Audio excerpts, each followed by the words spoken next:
मुख्यमंत्री भावे प्रथम थर पताका उत्तोलन कले विजय।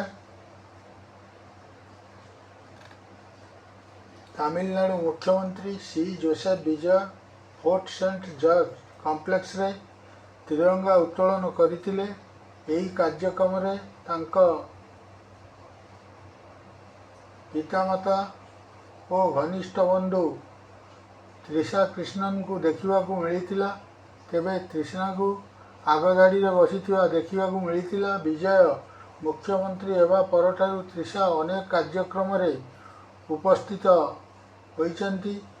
स्वाधीनता दिवस अवसर रे निज अभिभाषण प्रदान करी मुख्यमंत्री विजय कहिथिले जे तांका सरकार सर्वदा तमिलनाडु अधिकार विरुद्ध रे जाउथिबा नीति गुड़ी को विरोध करिवो। से आउरी मध्य कहिथिले जे दुर्नीति दूर करिवा स्वाधीनता सहित समान और तांका सरकार यही लक्ष्य हासिल करिया पई काम करुची।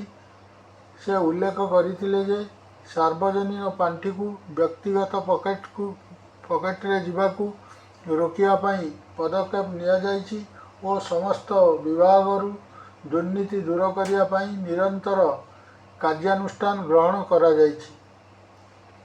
से आउरी मध्य कहिथिले जे तांका सरकार विरुद्ध रे काम करुथिया शक्ति गुड़ी को परास्त करा जिवो और यह विरुद्ध रे रचना करा जाउथिया षड्यंत्र को पंड करा जिवो।